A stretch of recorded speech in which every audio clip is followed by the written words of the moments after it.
You know, I said something the other day that religion is not a concept, it's a principality. And it's very important that we understand that. Because, you know, some of the words I hear sometimes from Christians is that they're trying to look respectable. I find that so amusing. I hear the words, I'm not like those other Christians. They're flaky. They believe weird stuff. Excuse me?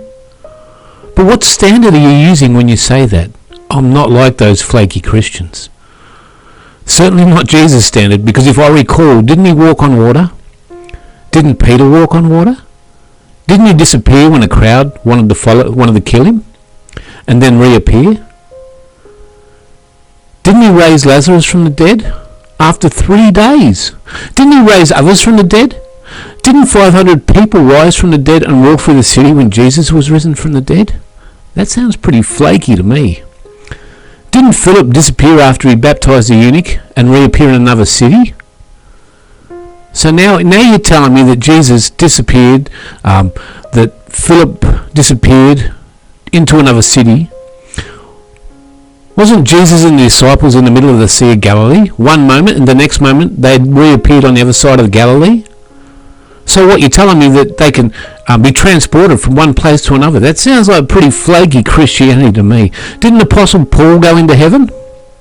He didn't know if he's in the body or in the spirit, but he went into heaven. That's pretty flaky to me.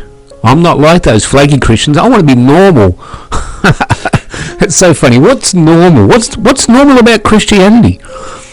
What's normal about following Jesus? Didn't Enoch and Elisha and Jesus all be taken up into heaven to live there in bodily form? Still alive in their old bodies. Still alive in their new bodies, their glorified bodies, their supernatural bodies. They're alive.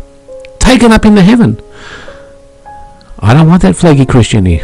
As a matter of fact, I do. But seriously, you know, people, when they say, I don't want that weird stuff. What are you talking about? What sort of Christianity are you talking about? Please explain that to me. Didn't Moses and Elijah come back on the mountain to meet Jesus? Come back in the spirit, in bodily form, meeting and talking with Jesus on a mountain. Thousands of years after they've already departed. Already been raptured up into heaven. In their bodies, I might add. So they'd come back in their bodies. Didn't Jesus mess with whole crowds of people and heal them all? Heal all of them. Everyone that come to him. Of all sorts of sicknesses and diseases. Didn't he feed 5,000 people? Didn't he tell people that he lived in heaven and on earth at the same time? All of these accounts that I read about are happening today. And you know what? It's the flaky Christians that are living this experience. They're the ones that are experiencing this. They're the ones that are actually doing things today, moving in the spirit. You know, when I hear people say things like, I don't want to be like those flaky Christians, and they pretend to be dignified, you know, that's not dignified at all. You know what it is? It's actually a religious spirit. They have the form of godliness, but they deny the power. The power of who they claim they know they love and worship in the first place. People have often said to me that Christians are just too flaky. How can you win the lost to Christianity if you're flaky? You know, I've heard that over the years. I've heard religious people tell me that, I don't want to do that. I want to be dignified. You know, I don't want to see that kind of Christianity. But friends, that's what the Christianity is. You know, the world already thinks we're nuts. They already think that. But the truth is, if you want Christianity, you're going to be flaky. You want to actually understand the supernatural, powerful manifestation that sets people free, that delivers people, that brings people life and hope and liberty.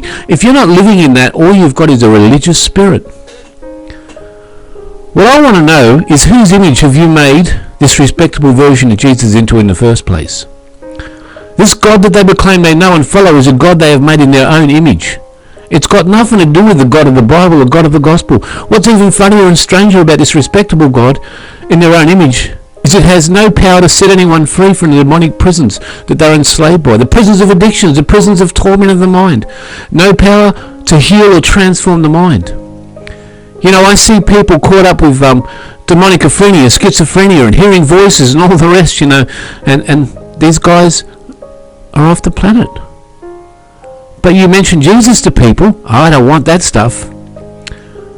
It's funny. If you want to know, the fact is that the world already thinks we're nuts. It's no different. See, that kind of Christianity, that normal Christianity you're talking about, is no different to what social workers do. It's no different.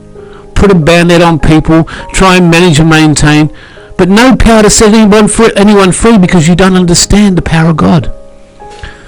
See, the world already thinks we're flaky because we claim to talk to this God, and he personally answers us. He speaks with us. He has a personal relationship with us. So stop saying you don't want this flaky Christianity when the world already thinks you're a nutter because you're speaking to God.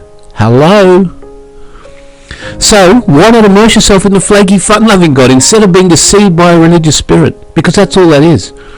This religious spirit that wants to keep you miserable, keeping you out of the presence of God, keeping you out of your inheritance and all the awesome spiritual journeys and adventures that God wants you to have. You know, I love what Justin Paul Abraham says. He says that the gospel is the good news of the happy God.